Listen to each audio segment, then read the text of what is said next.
ये वो देश है, एक कपड़े खींचने पर यहाँ पर महाभारत के नाम पर एक बड़ी जंग हुई, कई लोग मारे गए। तो खींचना आसान नहीं है। ये जंग आपने छेड़ी है नीतीश कुमार, लेकिन इसका अंजाम आपको भुगतना पड़ेगा। कहीं बैठ के किसी को चिढ़ा रहा है, कहीं डरा रहा है, कुछ अभी अजीब अजीब हरकतें कर रहा है। तो ऐसे मानसिक रोगी को हटाओ भाई। आपके पास अच्छे लोग हैं, अच्छे लोगों को लाओ। सटिया जा रहे हैं, 80-80 साल के हो रहे हैं, उनको पद पे बिठा रहे हैं पागलों को, और उनसे देश चलाया जा रहा है। ये ऐसा नहीं है कि किसी हिंदू या मुसलमान का मसला नहीं है, किसी की इज्जत और गैरत का सवाल है। अगर हम किसी हिंदू बहन या किसी और के चेहरे का अगर नकाब कोई हटाए तो कत्ल हो जाएंगे। अस्सलामु अलैकुम रहमतुल्लाहि व बरकातुहू।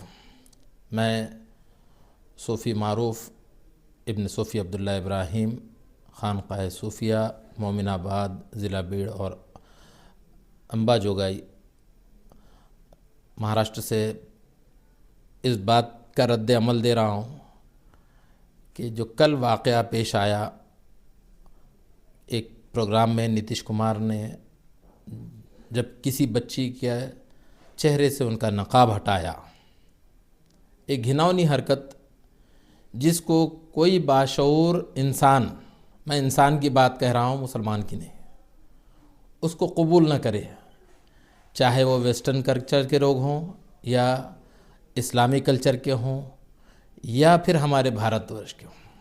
ये कोई भी इस बात को कबूल नहीं कर सकता। इस्लाम में पर्दे की अपनी अहमियत है। कहा गया कि जब कोई तुम्हारे पास आए, तुम घर में कोई ना हो, तब भी पर्दे के आड़ से और ज़ोर से बात करो ताकि तुम्हारी नर्म आवाज़ किसी के दिल को रिझा न ले।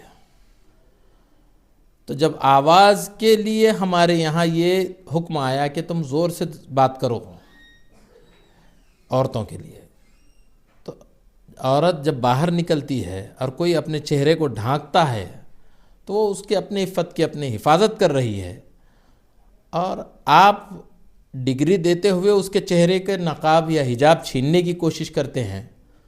और अफसोस की बात है कि मुल्क का कोई ज़िम्मेदार प्राइम मिनिस्टर या और कोई मंत्री इस पर कोई एक्शन नहीं लेता। ये मुझे लगता है कि ज़हनी तौर पर पागल है या मानसिक बीमार आदमी है जिसने ये काम किया है। और जब ऐसे मानसिक रोगी अगर कहीं सत्ता पर बैठेंगे, आज खुले आम लोगों में ये हाल करते हैं, कोई अकेले में कोई महिला चले जाए तो उसके साथ ये क्या करेंगे नहीं मालूम। तो ऐसे लोगों को सत्ता पर रहने का अधिकार नहीं है। इनको, इनके ख़िलाफ़ कोई एक्शन होना ज़रूरी है। और हमारा बस चलता तो हम इसके ख़िलाफ़ इस्लामी लिहाज से एक अलग सज़ा होती है, लेकिन हमारे भारत में ये है कि द्रौपदी के भी वस्त्र हरण किए गए, तो उस वक्त भी यहाँ पर बहुत बड़ी जंग हुई। ये वो देश है, एक कपड़े खींचने पर यहाँ पर महाभारत के नाम पर एक बड़ी जंग हुई, कई लोग मारे गए। तो खींचना आसान नहीं है। ये जंग आपने छेड़ी है नीतीश कुमार, लेकिन इसका अंजाम आपको भुगतना पड़ेगा। आपने एक बच्ची की इज्जत और इफ़्फ़त पर हाथ डालने की कोशिश की है। ये ऐसा नहीं है कि किसी हिंदू या मुसलमान का मसला नहीं है, किसी की इज्जत और गैरत का सवाल है। अगर हम किसी हिंदू बहन या किसी और के चेहरे का अगर नकाब कोई हटाए तो कत्ल हो जाएंगे। तो यहाँ पर ये हमारे भी सब्र का इम्तिहान न लें, हम भी वो हद तक न जाएं जहाँ जाके कत्ल व गारतगरी होती है। प्रशासन ने इस पर कड़क एक्शन लेना चाहिए और निर्णय लेना चाहिए कि क्या करना है। ऐसे आदमी को उस पद पर रहने का अधिकार है क्या? मैं तो पंत प्रधान मोदी साहब, एक संस्कारी संगठन जो है आरएसएस, मोहन भागवत साहब संस्कारी लोग हैं, आरएसएस के संस्कार जुड़े हुए हैं इनसे, तो ये लोग हमेशा बात करते हैं अच्छी साथ में रहने की। उन्होंने, मोहन भागवत साहब ने कहा कि इस्लाम इस भारत के सरजमीन से कभी ख़त्म नहीं होगा। तो इस्लाम जब ख़त्म नहीं होगा तो इस्लाम की रीति रिवाज भी ख़त्म नहीं होंगे। और दूसरी चीज़ ये है कि घूंघट डालना या पर्दा करना ये तो हर मज़हब में है। वेस्टर्न कल्चर एक अलग चीज़ है, लेकिन हमारे पास तो है भाई। हमारी हिंदू बहनें भी पर्दा डालती हैं चेहरे पे, ऐसा नहीं है। अब आजकल तो हिजाब तकरीबन मैं देखता हूँ 2 व्हीलर पे जितने औरतें जो लड़कियाँ जाती हैं तकरीबन हिजाब में जाती हैं, हिंदू हो या मुस्लिम हो।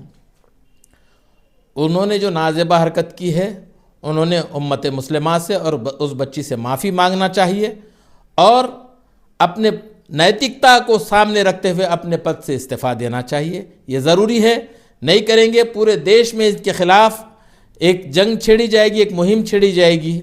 और इस शख्स को जो मानसिक रोगी है, ये ऐसी हरकतें करता है, बीच में भी कुछ हरकतें उसके स्टेज पे आई थी, लेकिन वो कोई इतनी बड़ी नहीं थी, चलो उसको ख़त्म कर दिया गया। कहीं बैठ के किसी को चिढ़ा रहा है, कहीं डरा रहा है, कुछ अभी अजीब अजीब हरकतें कर रहा है। तो ऐसे मानसिक रोगी को हटाओ भाई। आपके पास अच्छे लोग हैं, अच्छे लोगों को लाओ। सटिया जा रहे हैं, 80-80 साल के हो रहे हैं, उनको पद पे बिठा रहे हैं पागलों को, और उनसे देश चलाया जा रहा है। कुछ लोगों के बाहर देश में वीडियो खोलने के चक्कर में उनको पद पे से हटाने की तैयारियां चल रही हैं, ऐसा भी सुनने में आ रहा है। तो ऐसे लोग जिनका चरित्र चला गया है, उन लोगों को यहाँ पर सत्ता चलाने की कोई ज़रूरत नहीं है। ये वो धरती है जिसमें हमेशा औरत की इज्जत की हिफाजत की गई है और यहाँ पर हमेशा होती रहेगी। और मैं लोगों से आह्वान करूँगा कि इसकी मुखालिफत हर जगह, इसके ख़िलाफ़ मेमोरेंडम दिया जाए।